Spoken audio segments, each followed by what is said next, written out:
Pode sentar, os irmãos podem sentar. Vamos abrir a palavra do Senhor no livro de Daniel, no capítulo 4.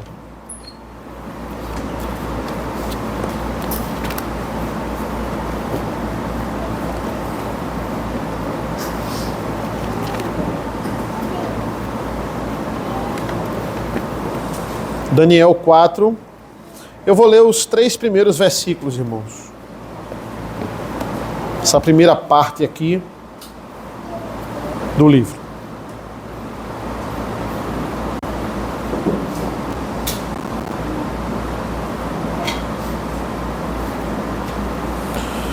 Assim diz a palavra do Senhor. O rei Nabucodonosor, as pessoas de todos os povos, nações e línguas que habitam em toda a terra, que a paz lhe seja multiplicada. Pareceu-me bem tornar conhecidos os sinais e as maravilhas que Deus, o Altíssimo, tem feito para comigo. Como são grandes os seus sinais e como são poderosas as suas maravilhas. O seu reino é um reino eterno e o seu domínio se estende de geração em geração. Senhor nosso Deus, nosso Pai, que essa mensagem possa falar aos nossos corações nessa manhã, nos guarda, nos concentra. Te agradecemos por esse momento tão precioso, centralidade do culto, que é onde meditamos na Tua Palavra. É isso que nós pedimos e agradecemos, em nome do Teu Filho amado Jesus. Amém. Irmãos, um dos filmes que está fazendo muito sucesso atualmente é o filme da Odisseia, a leitura cinematográfica que já foi feita várias vezes e agora está na moda novamente. As pessoas estão se interessando por esta obra de Homero. E eu me lembro na época da faculdade, em qual a gente tinha que se adentrar tanto na Ilíada como na Odisseia. Na escola também, mas na faculdade de forma mais profunda, porque a gente tinha que estudar a mitologia grega e cada um dos deuses da mitologia grega e também da romana. E eu lembro de estudar esses deuses e fazendo uma comparação com o nosso Deus, como esses deuses, o filme retrata também muito bem isso, como eles eram mutáveis, como eles mudavam de opinião de uma hora para outra, eles se influenciavam e eram até muitas vezes provocados pelos humanos e reagiam a essa provocação com pecados, com delitos ali. E eles não estavam nem aí porque eram poderosos, eram deuses e eles faziam o que eles queriam. Então eles pecavam, eles se precipitavam por causa das ações humanas, como eles eram mutáveis a ponto até de muitos serem, na própria história de Odisseu nós vemos, eles são bem imaturos em suas atitudes. E como eles são diferentes do nosso Deus. O nosso Deus, ele não é assim. O nosso Deus, ele é muito diferente disso. O capítulo 4, irmãos, de Daniel, ele foca em mais um sonho perturbador de Nabucodonosor. Nós vimos um sonho dele no capítulo 2, e aqui nos deparamos com mais um sonho que ele vai falar para Daniel. E entre o sonho do capítulo 4 agora e o sonho do capítulo 2 existem algumas semelhanças. Por exemplo, o primeiro que nós vimos era sobre uma grande estátua que Nabucodonosor estava vendo. E esse aqui não é sobre uma grande estátua, mas também tem algo grande nesse sonho. Existe uma grande árvore. Então é uma outra representação aqui, mas também temos isso nesse sonho. No primeiro sonho, nós vimos que a estátua ela é completamente destruída por uma pedra que surge ali, como diz o sonho, sem o auxílio de mãos. Do nada ela vem e destrói aquela grande estátua. E esta grande árvore aqui do sonho do capítulo 4 também é derrubada. Ela está erguida e ela é também derrubada. E a mensagem dos dois sonhos, ela também é semelhante. Que mensagem é? Os dois sonhos, digamos que eles foram dados por Deus para informar a superioridade do Pai sobre os reinos ali na estátua do capítulo 2 e aqui no caso sobre a Babilônia no capítulo no capítulo 4. A superioridade do pai sobre a Babilônia. Mas existem diferenças também. Por exemplo, no sonho do capítulo 2, cada parte ali da estátua e cada elemento que era composto a estátua representava um reino, um império que não era só o Império Babilônico. Então, na verdade, eram 4 reinos ali e 5 se a gente contar com o reino de Deus. Aqui não, aqui a gente só tem um reino e 2 se a gente contar com o reino de Deus. É a árvore que é a Babilônia e também aqui o reino de Deus que vai ser aqui na figura do vigilante. Nós vamos ver essa figura nesse sonho. No sonho do capítulo 2, a estátua é completamente destruída. A pedra que surge ali para destruir a estátua, ela vai destruir todos os elementos daquela estátua. A estátua ela é reduzida a pó, não sobra nada. Aqui não. Aqui a árvore ela vai ser cortada, mas vai ficar um toco, né? Vai ficar o toco com as raízes e isso vai ser preservado. E o lenhador, digamos assim, o vigilante, ele não vai tocar nessa parte. E embora tenhamos a mesma mensagem dos 2 sonhos, existe uma pequena diferença. Por quê? Porque o primeiro fala sobre, como eu disse, a superioridade de Deus, do reino de Deus sobre os reinos terrenos, mostrando a vitória do Senhor e como ele tem poder e irá, nesse contexto aqui, subjugar os inimigos. Mas o capítulo 2, né, e a gente viu, Cristo ali, ele pega o ouro, a prata, o bronze, o ferro, o barro e ele transforma em pó. Qual é a ênfase do sonho do capítulo 2? O juízo de Deus. O juízo de Deus vai vir com tudo contra a Babilônia, não só contra a Babilônia, mas contra vários outros reinos. No segundo sonho, também temos a supremacia do reino. Também temos o seu juízo em cortar a árvore. Mas também temos a sua graça. A graça de Deus em preservar o toco. Deus aqui é o vigilante, que nós vamos ver no sonho. Deus ele é o lenhador, que ele corta a árvore, mas ele preserva o seu toco. Ou seja, os 2 sonhos, nos 2, Deus é vitorioso. Mas o que salta aos nossos olhos no primeiro é o seu juízo. E agora o que salta aos nossos olhos no segundo é o poder da sua graça. Outras coisas que nós devemos levar em consideração antes de seguirmos adiante nesse capítulo. É o último capítulo em que Nabucodonosor aparece em Daniel. Nabucodonosor não aparece mais. O que nos prova isso é o versículo 1 do capítulo 5, acompanhe. Versículo 1 do capítulo 5. O rei Belsazar deu um grande banquete a 1000 homens importantes do seu reino e bebeu vinho na presença deles. Temos aqui o filho de um rei chamado Nabonido. Nabonido, ele estava em guerra e Beltesazar, ele era filho dele e estava servindo aqui no capítulo 5 como príncipe regente. Então, Nabonido, ele é o último rei da Babilônia. Ele já era um rei que tinha sido colocado por Ciro. Já estava tendo o domínio da Pérsia. Vai se revoltar com Ciro e vai acontecer praticamente o que acontece em Judá. Ciro vai lá e aniquila a Babilônia. Então, ele já está aqui no finalzinho. Nabucodonosor não aparece mais. E outra coisa muito importante que nós devemos considerar é que esse talvez seja o único texto da Bíblia em que ele é escrito basicamente por um gentio. Porque o que é que nós temos no capítulo 4? Nós temos a transcrição de uma carta publicada por Nabucodonosor aos seus súditos que Daniel disse, isso tem que estar no livro.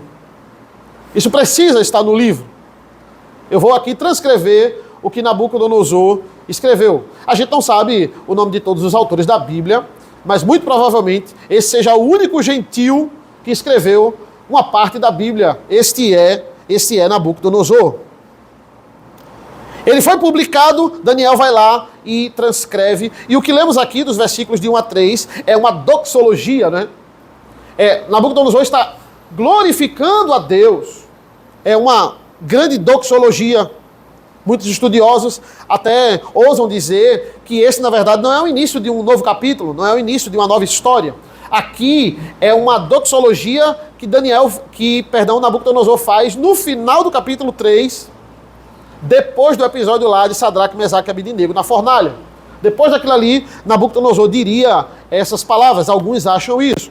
E muitos usam como base o versículo 3, porque o versículo 3 nos diz assim: como são grandes os seus sinais e como são poderosas as suas maravilhas. Olha, ele acabou de ver um sinal ali na fornalha, ele está glorificando a Deus pelo sinal que ele viu. Mas o que confronta essa verdade, e eu não concordo com essa verdade, com essa teoria, é o versículo 2.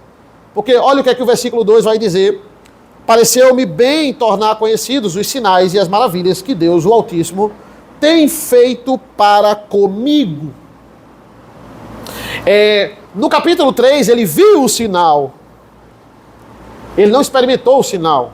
Quem experimentou o sinal, quem experimentou o milagre, quem viveu o milagre, foi Sadraque, Mesaque e Abednego. Ele viu o sinal, ele contemplou o sinal. Jesus vai lá e cura um paralítico. As pessoas viram o sinal, mas o paralítico experimentou o sinal. Existe uma diferença entre ver e experimentar. Aqui Nabucodonosor está dizendo que ele experimentou.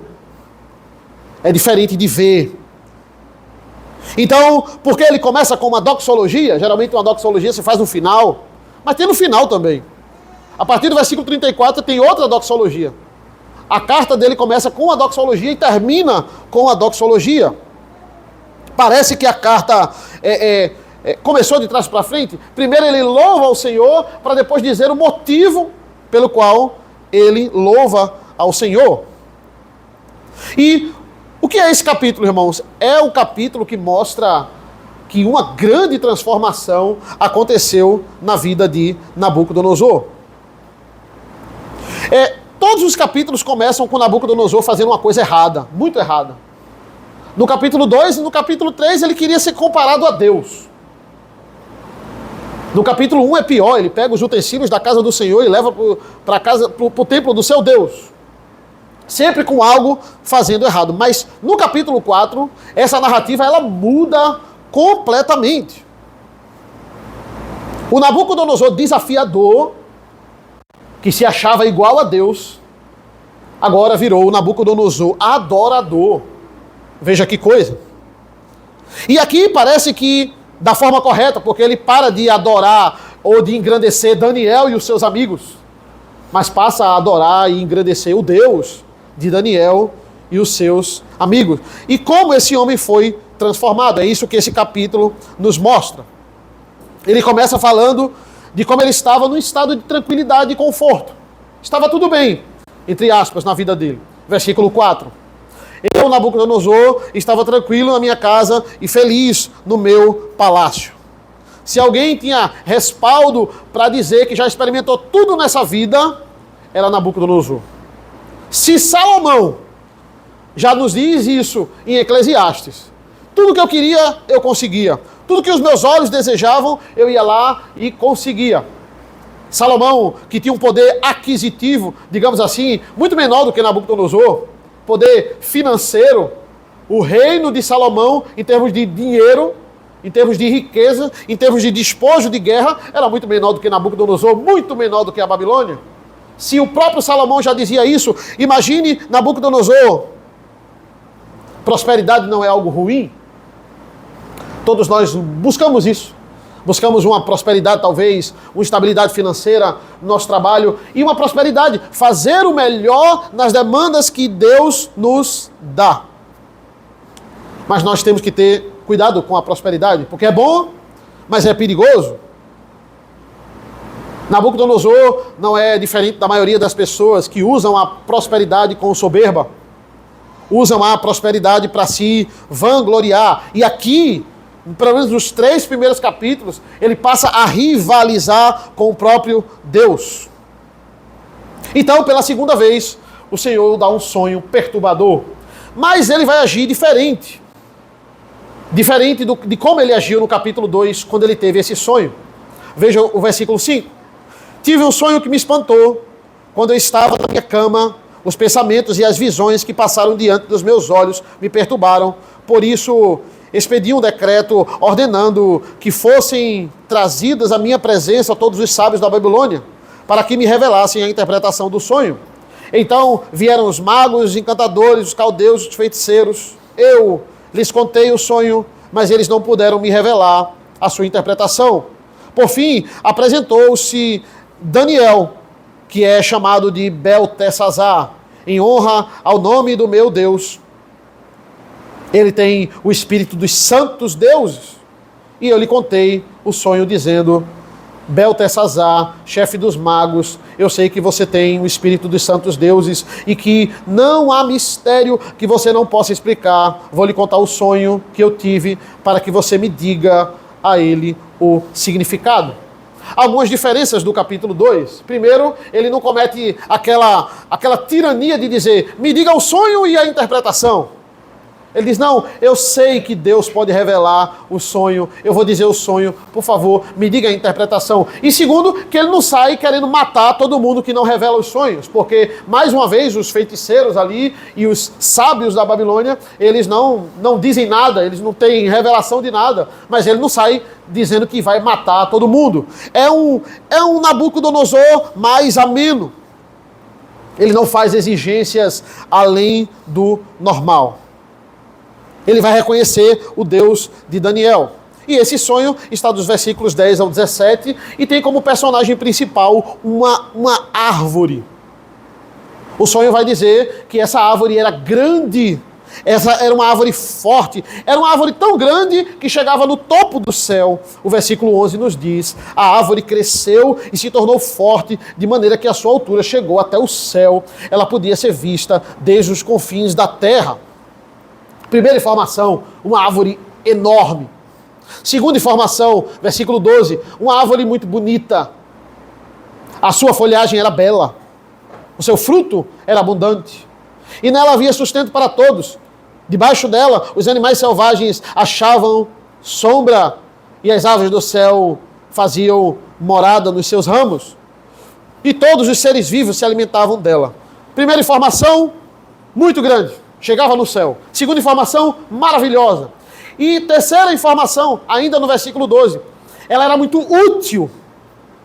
Os animais vinham até ela e faziam sombra. E ela dava belos frutos. Ela era útil para aquele local.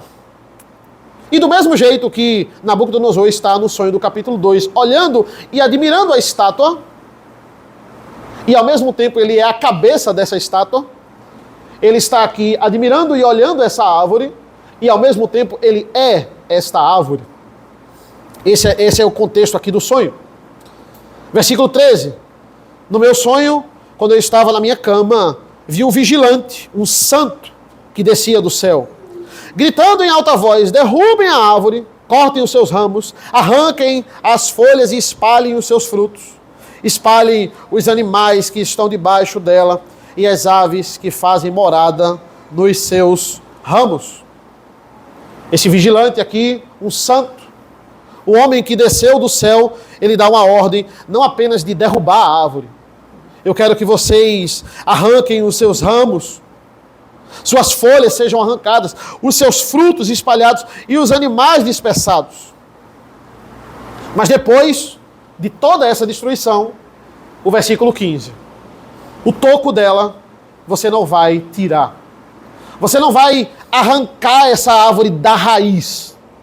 Você vai deixar a raiz e o toco lá.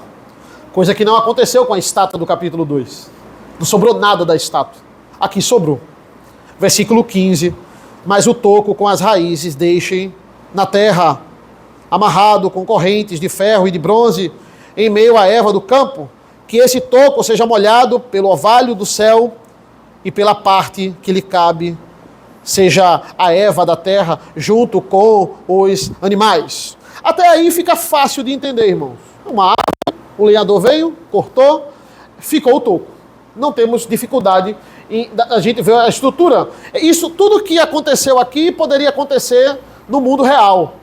É um sonho que não tem muitos devaneios, digamos assim, até o versículo 16. Do versículo 16 em diante, só aconteceria num sonho mesmo. Porque aqui é uma figura do que iria acontecer de fato. Versículo 16. Que o coração dele seja mudado, para que não seja mais o coração humano, e lhe seja dado o coração de animal, e passem sobre estes 7 tempos. Ou seja, nos é dito que a árvore tem um coração. Árvores não têm coração, mas aqui tem. E esse coração, ele agora vai ser trocado com o coração de um animal. Pega o coração de um animal e troca com o coração dessa árvore. E deixa assim até se passarem 7 tempos. É o que ele vai dizer. O número 7 na palavra de Deus, ele tem uma ideia, ele passa uma ideia, né? Ele significa completude. Algo completo. Isso vai acontecer exatamente como Deus determinou, no tempo ali. Ele estabeleceu início, meio e fim para isso acontecer. Isso vai acontecer durante 7 tempos. Esse número vai pairar pelo livro de Daniel, não é a última vez que vamos falar sobre ele aqui. Ou seja, Daniel ouve o sonho e no versículo 19 ele já tem a revelação desse sonho. A gente não sabe, do 18 aqui para o 19, a gente não sabe quanto tempo se passou, se foi na mesma hora que Daniel já tinha a revelação, ou se passaram dias, semanas. O fato é que quando a gente chega no 19, Daniel está com a revelação e Daniel está com muito receio de falar essa revelação para o rei. Muito mais do que o primeiro sonho. Ele ouviu o sonho, ele recebeu a revelação de Deus do sonho. E qual era o estado de Daniel? Versículo 19. Então Daniel, cujo nome era Beltesazar, ficou perplexo por algum tempo.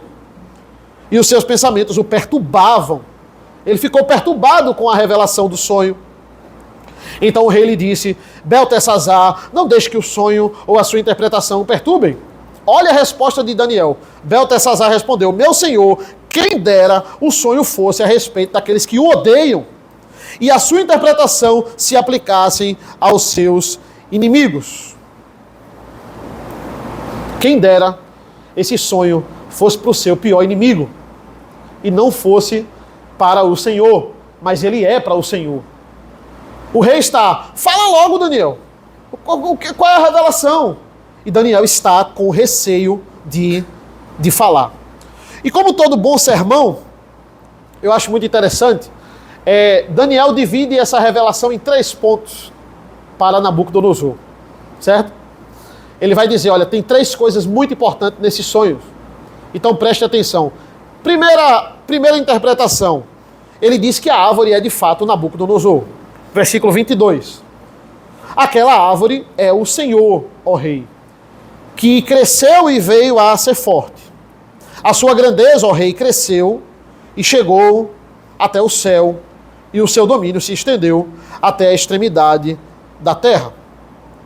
Como eu disse, no capítulo 2, ele era a cabeça da estátua, e agora ele aqui é a árvore. A árvore também são referências ao império da Babilônia, como também a estátua era Nabucodonosor, mas também era o império da Babilônia. Então, a árvore que chega, o espírito dessa árvore que chega até os céus, o comentarista vai dizer que era o espírito da Babilônia, que tinha o mesmo espírito de Babel. Babel era essa torre que precisava chegar até os céus. E ele vai dizer: assim como Babel, os atos arrogantes de Babel sempre terminaram em tragédia, e com a Babilônia não seria diferente. Segundo ponto da interpretação, a árvore sendo cortada aqui é a humilhação que Nabucodonosor iria sofrer da parte de Deus. Ele iria ser humilhado pessoalmente pelo Senhor. Versículo 23. Quanto ao vigilante ou santo que o rei viu, que descia do céu e que dizia: cortem e destruam a árvore, mas deixem o toco com as raízes na terra, amarrado com correntes de ferro e de bronze em meio à erva do campo, que esse toco seja molhado pelo orvalho do céu, e que a parte que lhe cabe seja com os animais selvagens, até que se passem sobre ele 7 tempos. Esta é a interpretação, ó rei, e este é o decreto do Altíssimo que virá contra meu senhor, ó rei. O Senhor será expulso do meio das pessoas, e a sua morada será com animais selvagens. O Senhor comerá capim com os bois e será molhado pelo orvalho do céu. E passarão 7 tempos até que o Senhor, o Rei, reconheça que o Altíssimo tem domínio sobre os reinos do mundo e os dá a quem ele quer. Nabucodonosor, ele não perderia apenas o seu reinado, ele perderia a sua humanidade. É isso que Daniel está interpretando aqui. Por isso que no sonho o coração dele, que é a árvore, está sendo trocado por um coração de um animal. Ele vai se comportar como um animal. Esse é o receio de Daniel em falar esse sonho. Ele teria que dizer, e ele está dizendo, com toda a ousadia aqui, ao rei mais poderoso do mundo ali conhecido, que ele iria terminar, né, daqui a pouco, não terminar, mas ele iria passar um tempo comendo capim com boi, achando que era boi, achando que era animal. E tem um comentarista que diz assim, brilhantemente, aquele que achava que era Deus, seria feito por Deus bicho, para entender que era gente. Aquele que achava que era Deus, seria por Deus feito bicho, para entender que era somente gente. E o terceiro ponto é o versículo 26. Quanto ao que foi dito, que se deixasse o toco da árvore com as suas raízes, isso significa que o seu reino voltará a ser seu, depois que o Senhor tiver reconhecido que o céu domina. A permanência do toco é a promessa da redenção. Ou seja, o juízo de Deus não retiraria dele, né? Não ia tirar dele definitivamente o reino. Por isso que o sonho fala 7 tempos. Porque é o tempo que Deus determinou. Deus determinou um tempo para você passar por isso, mas depois eu vou restabelecer o seu reino. Após isso, ele iria recuperar a sanidade. E o versículo diz, quando é que esse tempo vai acabar? Versículo 25 vai dizer, quando você reconhecer que o Altíssimo tem domínio sobre os reinos do mundo, até você reconhecer isso, o reino vai ser tirado de você e depois vai ser devolvido. E como um bom sermão, Daniel também tem uma aplicação para ele. Todo sermão tem que ter uma aplicação. E Daniel deixa isso para o final do sermão dele. 3 pontos. E agora o versículo 27, ele vai dizer o que qual é o conselho de Deus para esse homem. Versículo 27. Portanto, ó rei, aceite o meu conselho. Abandone os seus pecados, praticando a justiça, e acabe com as suas iniquidades, usando de misericórdia para com os pobres. Assim, talvez sua tranquilidade se prolongue. Ou seja, rei, se você se arrepender, se você começar a mudar e deixar das suas práticas pagãs, se você se voltar para o Deus eterno. Daniel não sabia do futuro, mas ele sabia de uma coisa: o Senhor era tardio em irar-se. Deus já usou, irmãos, de misericórdia com gente muito pior.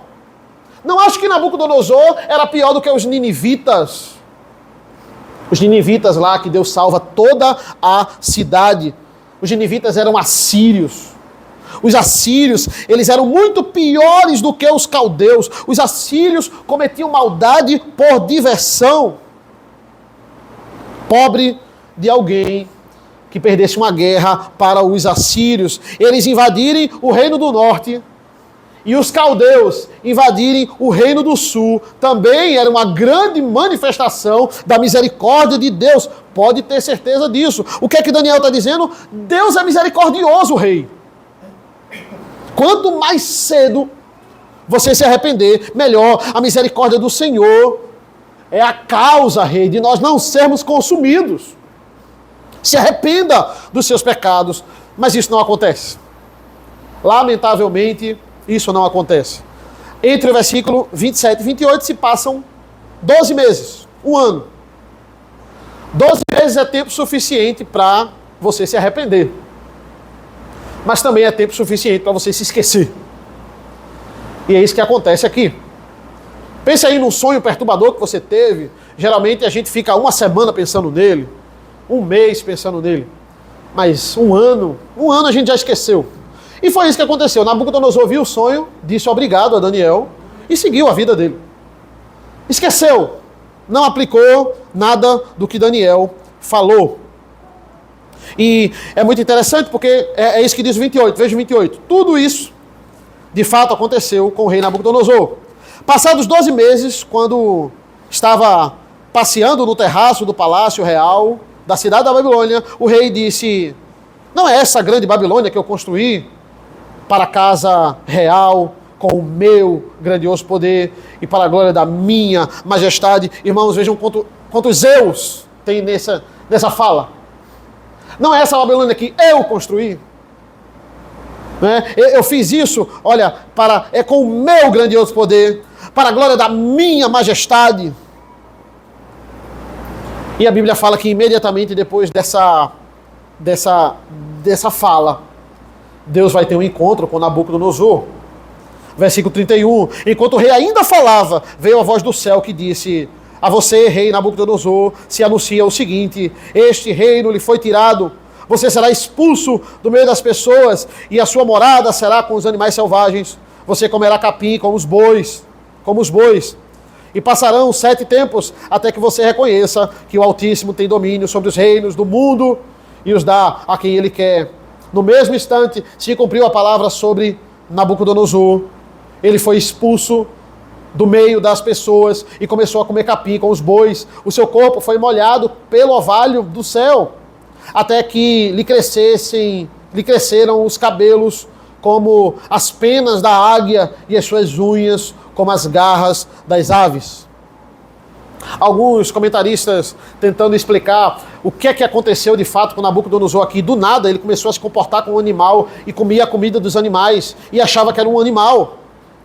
Alguns tentando explicar até racionalmente, né? Existe uma doença parecida com isso, uma doença que você pensa que é um animal e começa a agir como um animal, uma doença mental talvez. E o que mais chega próximo disso é uma doença chamada licantropia.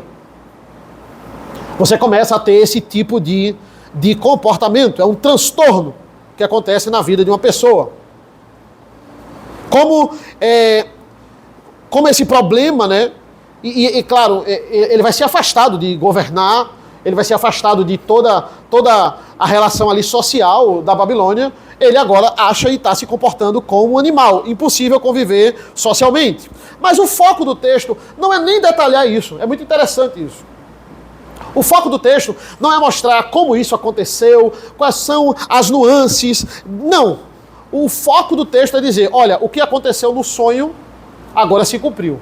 Veio o lenhador e cortou essa árvore. Veio lá o vigilante e cortou essa árvore. E o que precisamos entender diante disso, irmãos, que esse grande castigo de Deus na vida de alguém, fazer alguém comer comida de animais e se comportar com animais.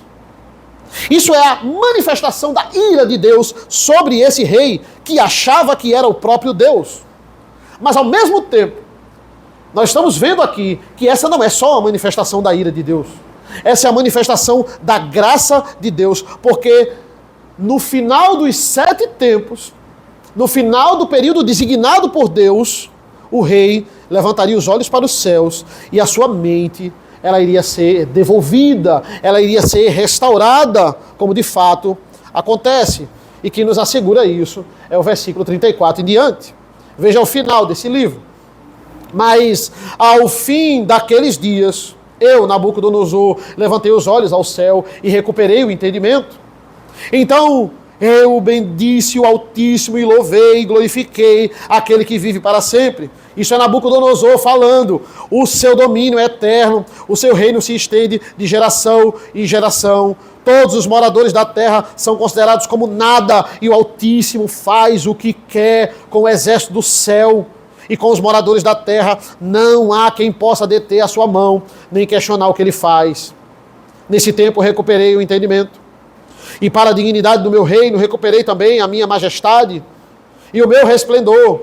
Os meus conselheiros e os homens importantes vieram me procurar. Fui restabelecido no reino e a minha grandeza se tornou ainda maior. Agora eu, Nabucodonosor, louvo, engrandeço e glorifico o Rei do céu, porque todas as suas obras são verdadeiras e os seus caminhos são justos. Ele tem poder para humilhar os orgulhosos. Todos os outros capítulos ele engrandece Daniel ou seus amigos. Capítulo 1, Daniel. Capítulo 2, Daniel. Capítulo 3, os amigos de Daniel. Agora não. Agora é diferente. Isso aqui é impressionante, irmãos. Vindo de quem está vindo. Passe aí, como eu passei alguns tempos na faculdade, estudando o que Nabucodonosor já fez na vida dele. É só você, não precisa nem ir para a faculdade. Dê um Google, bota no chat GPT, e você vai ver o que esse homem já fez. Ele nos diz, no versículo 34, olha a expressão, eu levantei os meus olhos para os céus. Tínhamos aqui, irmãos, um homem incapaz de enxergar a ordem de Deus. Um homem que só pensava nele. Um homem que levou os seus súditos à idolatria por causa de uma estátua de ouro, que muito provavelmente era ele mesmo. Olhar para si o levou à loucura, tirar os olhos de si e erguer para os céus. Foi o que tirou ele da loucura e levou ele à sanidade. É a declaração humilde de Nabucodonosor pela primeira vez na sua vida. E o resultado da humilhação de Nabucodonosor o levou a glorificar a Deus. E o que foi que Deus fez com ele? Colocou ele numa elevação maior no seu reinado. O seu reinado, veja, ele foi reestabelecido. O seu reino foi restabelecido e a sua grandeza se tornou ainda maior. Percebam, depois de ele ser humilhado por Deus, ele pode ser elevado acima de todos. E com isso, ele tem o controle novamente do seu reino. O que é a história de Nabucodonosor, irmãos? É a aplicação de Tiago 4, quando ele nos diz, Deus resiste os soberbos, mas ele dá graça aos humildes. Se Deus salvou esse grande e terrível perseguidor de Israel, entenda, Daniel está escrevendo para quem? Ele está escrevendo, o público-alvo dele são os judeus cativos. Ele diz, essa declaração tem que estar no livro. Será inspirada por Deus, quando eu transcrever aqui. Ele está escrevendo para esses judeus. Então ele está dizendo assim, olha, o grande inimigo da igreja. Não, mas olha o que é que Nabucodonosor fez. Nabucodonosor, ele é o responsável por destruir o templo de Salomão. Se você pesquisar em qualquer lugar, quem fez isso? Nabucodonosor. Invadiu a cidade de Jerusalém. Incendiou o local sagrado, derrubou as muralhas e levou os tesouros, utensílios do templo, colocou no templo do seu Deus. Fez prisioneiro do povo de Israel na Babilônia. Esse homem foi alcançado pela graça de Deus. Quem? Deus, meus irmãos, quem Deus não pode salvar? O povo fica espantado com a conversão de Paulo, é porque não atinaram para Daniel 4. Deus, irmãos, Deus sempre vence, Deus executa aquilo que ele determinou, seja com ira, ou seja com misericórdia. Volte lá para Jonas, lembre de Jonas, Nínive. Deus faz uma cidade inteira ser convertida. Jonas entendeu logo. O Senhor está me mandando para lá, para pregar contra o povo? E por que o Senhor está me mandando? O Senhor está me mandando porque o Senhor quer salvar algumas pessoas lá. Jonas não sabia que era todo mundo. Eu não vou. Porque se eu for, o Senhor vai... Eu vou falar lá sobre a destruição e o povo vai se humilhar. E o Senhor não pode ver ninguém se humilhando. Essa é a reclamação de Jonas no capítulo 4. O Senhor não pode ver ninguém clamando, que o Senhor vai lá e perdoa. Ele está se queixando pela misericórdia de Deus. Eu já entendi o seu plano. O Senhor quer que eu pregue contra, mas se o Senhor quisesse destruir, o Senhor não mandava ninguém e destruía. Por que eu vou falar? Para o povo se arrepender. Eu não vou. Eu posso, o Senhor pode até fazer, mas não vai ser por meio de mim. Eu não vou. Pobre Jonas. ainda não entendia completamente o poder de Deus. O que é o alcance, o que é o poder e o que é a dimensão da graça de Deus. Como eu disse, Jonas poderia pensar, ele não queria nem que um fosse salvo. Ele odiava os ninivitas. Olha o que os ninivitas fizeram com Israel. Eu digo aos meus alunos, Deus mandar uma pessoa de Israel pregar para os ninivitas é a mesma coisa de mandar um judeu pregar para um nazista. Lá no auge da Segunda Guerra Mundial. Essa é a sensação que Jonas sentiu. Mas toda a cidade foi convertida. Eu digo a eles, o maior milagre de Jonas não é o peixe. Não é Jonas ter sobrevivido na barriga do peixe. É toda uma cidade ser convertida pelo Senhor, se humilhar. Toda a cidade se humilhou, do guarda ao rei. Todos se humilharam. E essa justamente é a queixa do profeta. Então, essa lenha aqui, essa árvore aqui, ela um dia fora Israel também. Por isso que é importante isso estar no livro de Daniel. Por isso que o povo de Israel precisava ler isso. Porque eles também agiram com idolatria do mesmo jeito. E eles foram cortados pelo Senhor. Quem fala sobre isso é Isaías. Isaías vai dizer, Senhor, até quando eu vou clamar? E esse povo não vai me ouvir. Até quando? E Deus responde a ele, até quando? Abra comigo, por favor, Isaías 6. Isaías 6.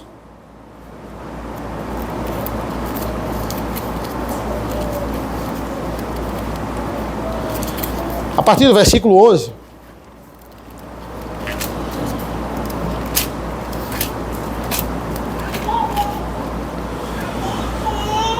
Isaías 6, 11 vai dizer assim: então eu perguntei até quando, Senhor? Ele respondeu: até que as cidades estejam em ruínas e fiquem sem habitações, as casas fiquem sem moradores e a terra esteja em ruínas e devastada. E o Senhor afaste dela o povo e no meio da terra sejam muitos os lugares abandonados. Mas se ainda ficar, a 10ª parte dela tornará a ser destruída, como terebinto e como carvalho, das quais, preste atenção, depois de derrubados, ainda fica o toco. Assim, a santa semente será o seu toco. É a mesma figura de linguagem aqui. Israel foi cortada, e dela vai ficar o toco. E dali vai nascer, e vai prosperar, porque a minha misericórdia é para com o povo de Israel. Essa profecia se repete para Nabucodonosor. Antes de Nabucodonosor passar por isso, Israel já estava passando por isso. A árvore de Israel estava sendo cortada. Então, por que Daniel escreve isso? Para dar esperança ao povo. Olha o tamanho da graça de Deus, que salvou o nosso inimigo número 1, que salvou Nabucodonosor, aquele que havia subjugado Israel, aquele que havia matado muitas pessoas, levado cativo. O Senhor fez ele... Veja, o juízo não deixou de chegar. Nabucodonosor está sendo claro aqui, Daniel está transcrevendo. O Senhor fez o quê? Fez ele comer capim. Fez ele se comportar como um animal. Esse homem, ele passou pelo que nós temos que passar, pela humilhação. Vocês podem continuar confiando em Deus, porque vocês estão na fase de comer capim. Vocês estão na fase de serem dispersos da sua terra. Vocês estão sendo humilhados. Mas assim como Nabucodonosor, a graça de Deus vai alcançar vocês também. Deus não tinha humilhado Nabucodonosor para aniquilar Nabucodonosor, mas para aniquilar o orgulho de Nabucodonosor. É isso que ele faz conosco. Deus devolve o seu reino e a sua glória é ainda maior. Tem esperança para o judeu, tem esperança para nós. Ele é poderoso para restaurar a nação. Deus poderia pegar qualquer pessoa para fazer o que Paulo fez. Qualquer pessoa. Ele poderia pegar, talvez, Estevão. Estevão, um homem fiel a Deus, morreu nas mãos do próprio Paulo, quando ainda era Saulo. Mas porque logo um fariseu, porque um perseguidor da igreja, porque um assassino, porque Deus está mostrando que quem escolhe é Ele, que quem transforma é Ele, que Ele tem poder para salvar, que Ele tem poder para salvar Paulo. que era um perseguidor da igreja, e agora está disposto a morrer pela igreja, a morrer por Cristo. Perseguia Cristo e agora está disposto a morrer por Cristo. E assim o fez. O povo estava vendo que era verdade.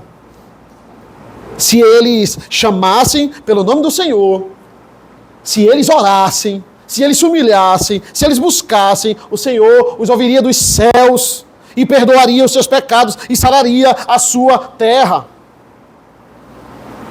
E para nós, irmãos, por que essa mensagem ela é tão impactante? Porque nós não devemos nos iludir. Nós já estamos passando por tempos muito difíceis. Muito difíceis. Ideologias completamente erradas que estão adentrando nas nossas crianças e até em nós também. Estamos numa guerra de ideologias. Não vai demorar muito para perecerem aqueles que defendem a Bíblia como único manual de fé e prática. Não vai demorar muito, irmãos. Não vai demorar muito para serem perseguidos aqueles que são contra práticas homossexuais e contra casamento gay. Se você for contra o aborto, você será conhecido por uma pessoa que restringe direitos. Como nós vivemos. Nós vamos nos manter fiéis. Nenhum poder, irmãos, meramente humano pode vencer o Senhor. Ele mostra como ele é poderoso para humilhar aqueles que se exaltam. Nabucodonosor, ele não se achava maior porque ele adorava o Deus tal ou o Deus fulano, não. Nabucodonosor, ele se achava melhor porque ele se achava um Deus. Essa é a questão. Outro ponto que esse texto nos ensina é sobre o orgulho. Nós precisamos ter muito cuidado com esse pecado específico. O Evangelho, ele não dá espaço para orgulhosos. Porque o Evangelho, irmãos, ele é uma mensagem humilhante. Como somos igual a Nabucodonosor? Dizendo assim, não é essa a grande Babilônia que eu construí para a casa real, com o meu grandioso poder e para a glória da minha majestade? Nós somos assim, não é essa a família que eu construí? Não é esse os bens que eu conquistei com o meu braço? A gente leu em Deuteronômio, olha, não chega ao ponto de achar que a sua força, que o seu braço, que isso veio de você, que as suas riquezas vieram de você. Nós somos assim, nós olhamos para as pessoas dizendo, olha o que é que eu tenho, olha quantos filhos eu tenho, olha quantos bens eu consegui, olha como eu sou abençoado, olha o que eu tenho e vocês não têm. Nós somos assim, nós somos igual a Nabucodonosor. O povo de Israel está também, ele era um grande perseguidor, mas se comportou igual a ele. E estava passando pelo mesmo processo dele. Você acha, irmãos, que o que lhe afasta de Deus é apenas as suas falhas? É apenas as suas fraquezas? Você acha que é só isso? Antes fosse só isso. Antes fosse. Muitas vezes é a nossa força que nos afasta de Deus. São as nossas conquistas, é o nosso sucesso, que é o problema da nossa vida espiritual, do nosso relacionamento com Deus. Igual ao rei da Babilônia, que facilmente se apegou ao reino que ele teve aqui na terra. Facilmente nós nos apegamos ao reino que nós temos aqui e esquecemos no reino de Deus. Sabe o que é que Deus faz? Ele acaba com o nosso orgulho. Ele pode fazer isso através de uma perda financeira. Ele lhe esquadrinhar por causa de uma perda financeira. Ele pode fazer isso através de uma crise familiar inesperada.